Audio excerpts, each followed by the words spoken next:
Good afternoon dear friends. Agri Adda GKP के इस online platform पे आप सभी लोगों का स्वागत है। साथियों, हम इस प्लेटफॉर्म के माध्यम से एग्रीकल्चर की पूरी सीरीज़ को लेकर के चल रहे हैं। अभी इस प्लेटफॉर्म में सॉइल साइंस एग्रोनॉमी की क्लासेस कंटिन्यूस चल रही हैं। तो आइए हम पिछले दिनों मिनरल न्यूट्रिशंस के चैप्टर्स की चर्चा किए थे। अभी इसमें पिछली बार हमने बताया था कि इसेंशियल न्यूट्रिएंट्स क्या हैं, उसके लिए ट्रिक्स बताई थी, कौन कौन से कैसे कैसे याद करते हैं। यदि वो बहुत ही मज़ेदार वीडियो है, यदि आप लोग उसे देखना चाहें, याद करना चाहें और इस चैप्टर को पूरे बेहतरीन तरीके से समझना चाहते हैं तो उस चैप्टर को, उस वीडियो को और सभी वीडियोस को ज़रूर देखें। अच्छा लगे तो लाइक, शेयर और कमेंट जरूर करें। आइए दोस्तों, हम बात किए थे इसेंशियल न्यूट्रिएंट्स की, जिसमें नाइट्रोजन है। 16 इसेंशियल न्यूट्रिएंट्स के बारे में बताया था और आज हम उनके वर्क यानी फंक्शन और उनकी कमी से होने वाले डिजीज़ के बारे में बात करेंगे, डिफिशिएंसी के बारे में बात करेंगे। तो पहला जो न्यूट्रिएंट्स है नाइट्रोजन। आप नाइट्रोजन ये मॉलिक्यूलर फॉर्म में N2 में आप ऐसे लिखते हैं। नाइट्रोजन एक मैक्रो एलिमेंट है और हमने जब ट्रिक वाली वीडियो बताई थी, एक चार्ट के माध्यम से बताया था, तो आपसे ये बताया था कि इसके जो सिम्टम होते हैं वो ओल्ड लिप्स में अपीयर होते हैं डिफिशिएंसी के। नहीं पकेगा मैगी मोमो का जो ट्रिक है वही था, तो वो तो डिफिशिएंसी था। पहले इसके फंक्शंस क्या क्या हैं, तो फंक्शंस आप नोट करें कि it is basic constituent of protein,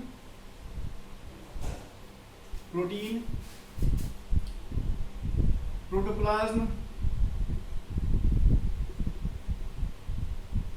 protein and protoplasm।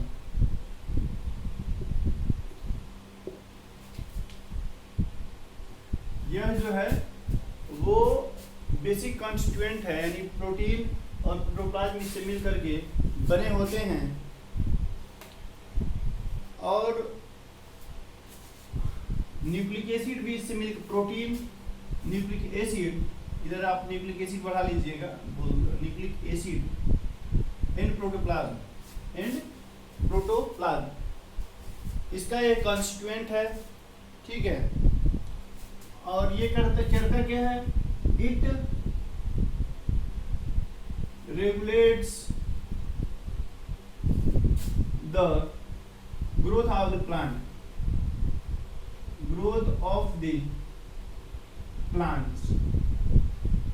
यह पौधों की वृद्धि को रेगुलेट करने का काम करता है।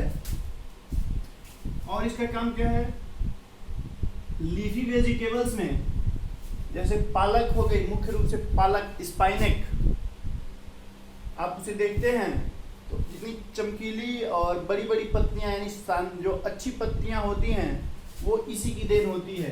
यानी it improves the quality of leafy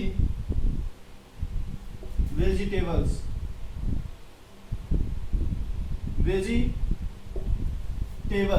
यानी यह जो है वह लीफी वेजिटेबल्स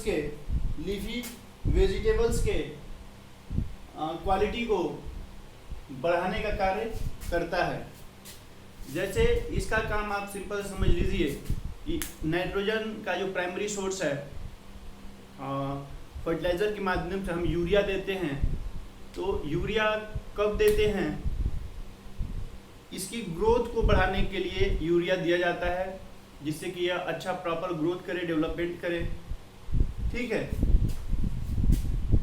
तो ये बेसिक इसका उदाहरण है, इसके फंक्शन हैं, तो इसको आप नोट जरूर कर लीजिए कि इसके फंक्शंस क्या क्या हैं। प्रोटीन के निर्माण में नाइट्रोजन का बहुत ही बड़ा योगदान है, प्रोटोप्लाज्म में भी और न्यूक्लिक एसिड्स में भी। इस चीज़ को आप लोग जरूर याद रखिए। ये तो हो गया इसके फंक्शंस की बात। अब हम बात करेंगे deficiency of nitrogen. Deficiency of nitrogen, तो हम पिछले वीडियो में आपको बता चुके हैं कि नाइट्रोजन की जो डिफिशियंसी सिम्टम है वह ओल्ड लीव्स पे फर्स्ट अपीयर होंगे। हमने ट्रिक भी बताई थी कि नहीं पकेगा Maggi momo, NPK MGMO, NPK MGMO, यानी नहीं पकेगा मैगी मोमो, नहीं पकेगा मैगी मोमो। तो दोस्तों ये जो ट्रिक हमने बताई थी यह ओल्ड लिप्स के लिए है, ओल्ड लिप्स के लिए, यानी बूढ़े लोग जब आप लेके जाएंगे तो घर में तो मना करते हैं कि भाई हमारे घर क्या फालतू दिन भर मैगी मोमो खा रहे हो, आज मैगी मोमो नहीं पकेगा। ठीक है, तो ये ओल्ड लोग ही करते हैं, यानी ओल्ड लिप्स में आपको शो होता है। ठीक है, तो यह एक ट्रिक थी जिसे उम्मीद करते हैं आपको ज़्यादा समझ में आया होगा।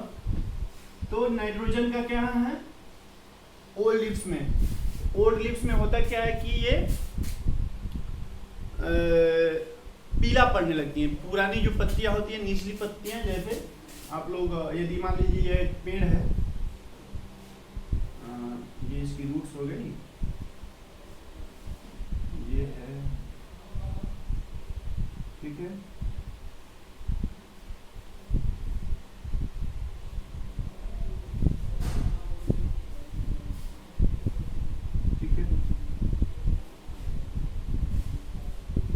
ये जो निचली लिप्स हैं, ये निचली लिप्स हैं,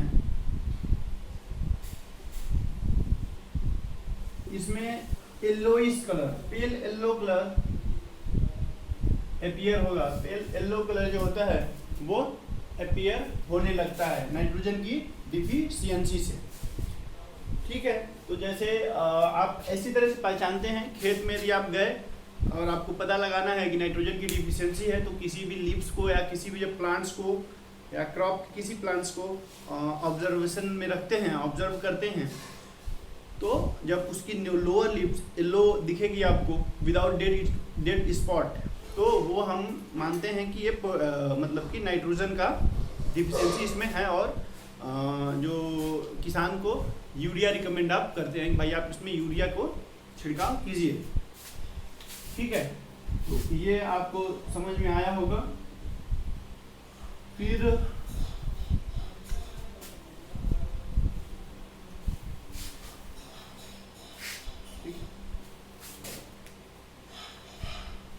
और क्या है कि ये दूसरा क्या था कि जब ये प्रोटीन बनाने का कार्य करता है, प्रोटोप्लाज्म का मतलब कि एक अच्छा कॉन्स्टिट्यूएंट है, तो प्रोटीन कंटेंट क्या हो जाएगा, लो हो जाएगा, यानी लो प्रोटीन कंटेंट, लो प्रोटीन कंटेंट, यानी प्रोटीन कंटेंट कम हो जाएगा। प्रोटीन कंटेंट नाइट्रोजन की कमी से कम होने लगेगा। बहुत से विकार भी उत्पन्न हो जाते हैं। ग्रोथ क्या होती है, स्टंट कर जाती है, growth stunt the growth, growth ही रुक जाएगी या बहुत ही धीमी गति से होगी। तो ये इसके वो मतलब कि डिफिशियंसी के कारण ऐसा होता है। ठीक है, अब डिफिशियंसी के कारण जो कैलीफ्लावर है, कुछ इंपॉर्टेंट चीजें हैं। जैसे इन कैलीफ्लावर की हम बात करें, इन कैलीफ्लावर, तो जो लीव्स होती हैं कैलीफ्लावर में की जो पत्तियों में जो लीव्स होती हैं, वो नई लीव्स, इसमें देखिए हाँ, नाइट्रोजन की जो अमूमन डिफिशियंसी है वो ओल्ड लीव्स में शो होती है। लेकिन हम कैलीफ्लावर की बात करें, एक्सेप्शनल केसेस है, इसको मैं इसलिए नोट कर दे रहा हूँ कि आप लोग इसे जरूर देखें कि इसके जो न्यू लीव्स हैं उसमें डिफिशियंसी दिखाता है, यानी न्यू लीव्स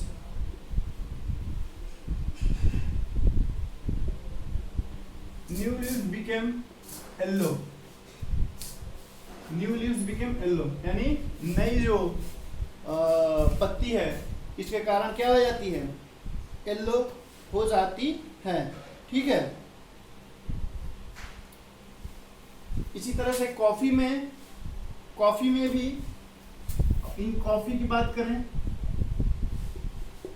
कॉफी की हम यदि बात करेंगे तो कॉफी की जब हम बात करेंगे तो जो यंग लीव्स हैं, यंग लीव्स की जो मतलब स्मॉल साइज की हो जाती हैं।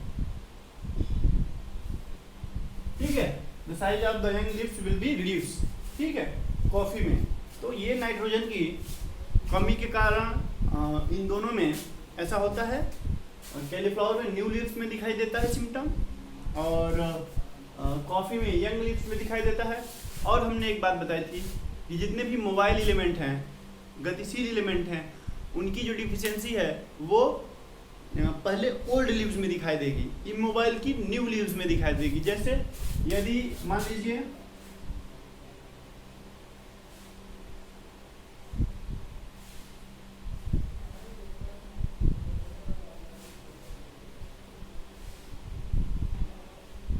मान लीजिए कि ये यदि ओल्ड लीव्स है और यहाँ पे नाइट्रोजन की डिफिशियंसी दिखा रही है, और ये यहाँ से टूट करके पेटियोल से टूट करके नीचे फॉल हो जाती है। ठीक है, तो ये जो डिफिशियंसी सिम्टम है ये इसमें ट्रांसफर होगा फिर ऊपर, तो ये मोबाइल होते हैं। ठीक है, और जो यंग लीव्स वाले होते हैं उसमें इमोबाइल होते हैं। तो ये था नाइट्रोजन के फंक्शन और उसकी डिफिशियंसी। इसके बाद हम बात करते हैं फास्फोरस के फंक्शन की और उसकी डिफिशियंसी की।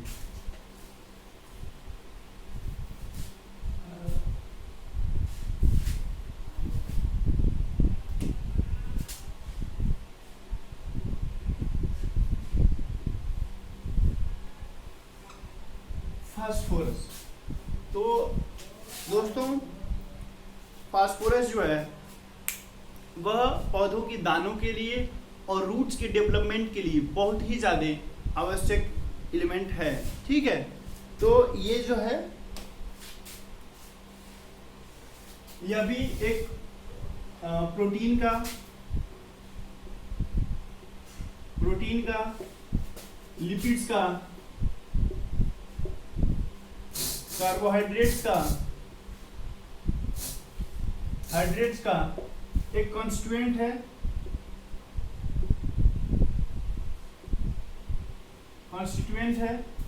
ठीक है, और उसके बाद it is a constituent of protein, lipids and carbohydrates. ठीक है, फिर देखिए ये फास्फोरिलेशन होता है। फास्फोरिलेशन एक प्रोसेस होती है जिसके द्वारा एनर्जी रिलीज होती है, यानी एटीपी से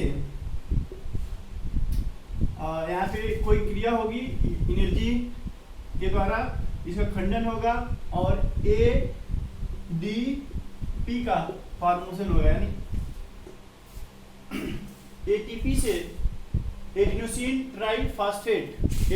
ट्राइफॉस्फेट प्लस एनर्जी। ठीक है, इसका ब्रेकडाउन होगा तो एडीपी बनेगा, एडिनोसिन डाइफॉस्फेट, और एनर्जी रिलीज होगी। तो ये फास्फोराइलेशन होता है, इसके द्वारा एनर्जी प्रोवाइड करने का काम फास्फोरस करता है। ठीक है, ये जो है फिर तीसरा पॉइंट आप नोट कीजिए कि यह सेल डिवीजन में play an important role in cell division, यानी यह सेल डिवीजन में एक इम्पॉर्टेंट रोल भी प्ले करता है। ठीक है, और ये जो है इसका और मुख्य काम हमने बताया था कि रूट डेवलपमेंट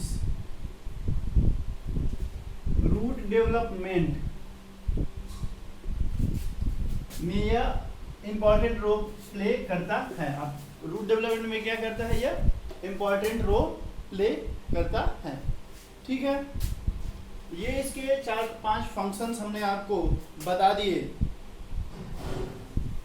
और इसके बाद अब हम इसकी बात डिफिशियंसी की बात करेंगे। हम करेंगे। अच्छा हाँ, एक बात और कि ये जो है इसको इसके लिए एक एलिमेंट आप लोग जरूर याद कीजिएगा, ये बहुत ही इंपॉर्टेंट है, एक पॉइंट छूट रहा था। यह जो है वो की ऑफ लाइफ ऑफ प्लांट्स बोला जाता है। इसे हम क्या बोलते हैं, फास्फोरस को? It is known as the key of life of the plant. ये फास्फोरस के बारे में बोला जाता है क्योंकि इसी के द्वारा एनर्जी प्लांट्स में जनरेट होती है। एनर्जी जनरेशन का प्रोसेस सेल वाले चैप्टर में बहुत ही विस्तार से आप लोगों को बताया जाएगा कि एनर्जी कैसे बनती है, फास्फोरिलेशन क्या होता है, डार्क रिएक्शन क्या है, लाइट रिएक्शन क्या है, और ये कहाँ पे होता है, माइटोकॉन्ड्रिया क्या है। ठीक है, power house of the cell जो है माइटोकॉन्ड्रिया, उसका फंक्शन क्या है, किस प्रकार के वो फंक्शन करता है। तो इसको हम लोग फिर कभी अगले वीडियोस में जब कहीं ये टॉपिक आएगा तो उसको ब्रॉडली डिस्कस करेंगे सेल वाले चैप्टर में। ठीक है, अभी आप लोग बस इतना ही याद रखिए। अब हम इसकी डिफिशियंसी की बात करें। ये तो फंक्शन हो गया। डिफिशियंसी की जब हम बात करते हैं, डिफिशियंसी ऑफ, ठीक है, फास्फोरस, ठीक है, फास्फोरस की डिफिशियंसी से सबसे पहले कि रूट का डेवलपमेंट जो होगा वो रुक जाएगा। Root development will be restricted and the quality of seed will be reduce. Quality of seed और ग्रेन विल बी रिड्यूस। ये मेन होता है इसके कारण। और तो मान लीजिए कि है ही, लेकिन ये जो मेन काम है वह इसका काम है। और दूसरा क्या है, पहला हमने बताया कि इट रिस्ट्रिक्टेड रूट ग्रोथ, ठीक है, पुअर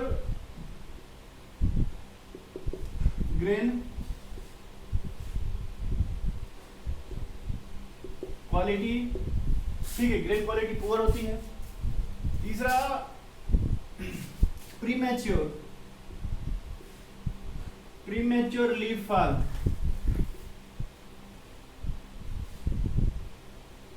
प्रीमेच्योर लीफ फॉल का मतलब है कि प्री मतलब पहले, कहीं भी प्री शब्द आता है, यदि प्री आ गया, PRE कहीं भी यदि ये शब्द आ गया तो इसका मतलब होता है पहले, प्री एग्जामिनेशन, तो नहीं पहले की जो एग्जामिनेशन होंगे। ठीक है, तो मैच्योर होने से पहले इसकी पत्तियां जो होती हैं वो फॉल हो जाएंगी यदि इसकी डिफिशियंसी होगा तो। ठीक है, यदि बहुत ज्यादा डिफिशियंसी हो, एक्यूट डिफिशियंसी हो, तो स्पाइंडल फॉर्म करता है, स्पाइंडल फॉर्म ऑफ स्टेम। ठीक है, बहुत ज्यादा यदि एक्यूट डिफिशियंसी होती है तो स्पाइंडल फॉर्म ऑफ स्पेड होता है। स्पाइंडल का मतलब तर्क रूप होता है। तर्क आप यदि कभी सर्च करेंगे तो दिखाई देगा आपको, काइट्स नुमा संरचना होती है, इसे तर्क बोला जाता है। ठीक है, तो ये आपका हो गया फास्फोरस के बारे में। अब हम बात करते हैं पोटेशियम के बारे में। पोटेशियम, अभी इनके बारे में बहुत सी चीज़ें जानना जरूरी है। अभी तो यार हमने फंक्शन और डिफिशियंसी बताया, फिर इसमें ये भी बताना है कि ये किस फॉर्म में एब्जॉर्ब किए जाते हैं। तो वो जो है हम एक ही ग्राफ बनवा के वहाँ पे बताएंगे आप लोगों को कि कौन सा किस फॉर्म में एब्जॉर्ब किया जाता है, कैटायन फॉर्म में, कि एनायनिक फॉर्म में, कि न्यूट्रल फॉर्म में, किस पे कितने चार्जेस हैं, पॉजिटिव चार्ज हैं, निगेटिव चार्ज हैं। तो ये सारी चीज़ें आने वाले वीडियोस में बताएंगे जब हम ये पूरा बता लेंगे तब, ठीक है। उसके बाद हम बात करते हैं पोटेशियम की, यानी पोटेशियम की अब हम बात जब करेंगे, पोटेशियम की हम बात करते हैं, ठीक है। यह जो है फोटोसिंथेसिस में हेल्प करता है। फोटोसिंथेसिस में स्टोमेटा रेगुलेशन, स्टोमेटा आप लोग को यही थोड़ा सा बता देते हैं। जैसे ये कोई लीव्स है, पत्तियों के निचले सिरे पे ये लोअर जो पोर्शन है, इनके लोअर पोर्शन पे माइन्यूट पोर पाए जाते हैं जिसे स्टोमेटा कहते हैं। यह दो बीन्स शेप स्ट्रक्चर होती है। बीन्स शेप स्ट्रक्चर मतलब सेम के आकार की बीज वाले, ये स्टोमेटा है, ठीक है। तो स्टोमेटा का मेन काम है वाष्पोत्सर्जन की क्रिया को रोकने का कार्य करती हैं, ठीक है, और रेगुलेट करने का काम भी करती हैं, ठीक। तो ये आपका फोटोसिंथेसिस और पोटेशियम इसके खुलने और बंद होने की जो मैकेनिज्म है उसमें हेल्प करता है। तो ये हो गया मेन जो फोटोसिंथेसिस को वो करने का काम करता है। दूसरी बात, यह प्लांट्स को रेजिस्टेंट प्रोवाइड करता है, रेजिस्टेंट टू प्लांट्स। यह प्लांट्स को रेजिस्टेंट प्रोवाइड करता है, यानी देखिए एक चीज और होता है, आपको यही हम क्लियर कर देते हैं। एक होता है रेजिस्टेंट और एक और वैसा ही वर्ड होता है, वो मुझे भी। रेजिस्टेंस का मतलब होता है कि रोगों से लड़ने की क्षमता, रोगों से लड़ने की क्षमता। डिजीज रेजिस्टेंट मतलब रोगों से लड़ने की क्षमता को यह विकास करता है, ठीक है। दूसरी बात यह है कि इसका जो काम है आयन रेगुलेशन, आयन रेगुलेशन का एक काम करता है, यानी वो जितने भी आयन्स हैं प्लांट्स की एक्टिविटीज में, मेटाबॉलिज्म में इन्वॉल्व होते हैं, उनको डायरेक्शन देता है। तो डायरेक्शन देने का काम आपके समाज में कौन करता है? भाई आप इधर जाइए, आप इधर जाइए और आप इधर जाइए। ये काम एक पुलिसमैन का है, यानी किस प्रकार के पुलिसमैन का? तो ट्रैफिक पुलिसमैन का। तो by this reason potassium is known as policeman और traffic police of the plants, ठीक है, ठीक है। चलिए अब इसकी हम डिफिशियंसी की बात कर लेते हैं। डिफिशियंसी की जब हम बात करेंगे तो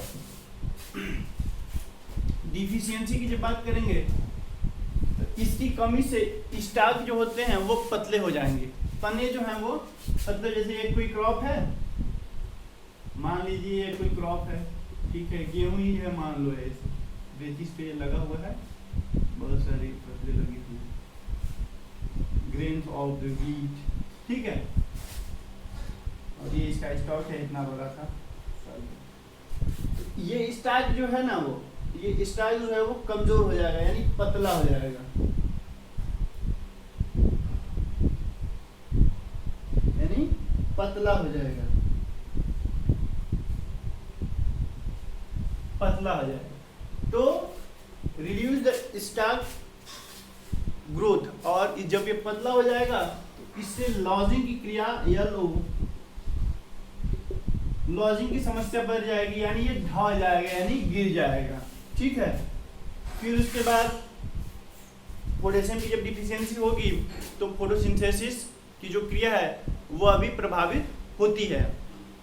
फिर रोगों से प्लांट्स में जो डिजीज रेजिस्टेंट की जो कैपेसिटी है वो भी कम हो जाएगी, ठीक है।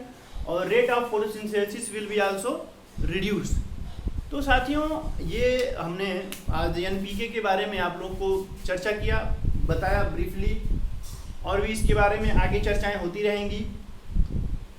तो कैसा लगा आपको ये वीडियो ज़रूर बताएं कमेंट करके। कोई डाउट यदि रह गया हो तो उससे कमेंट में ज़रूर पूछें। ज़्यादा से ज़्यादा शेयर करें, लाइक करें और सब्सक्राइब करें इस चैनल को। Thanks to all of you दोस्तों, थैंक यू वेरी मच।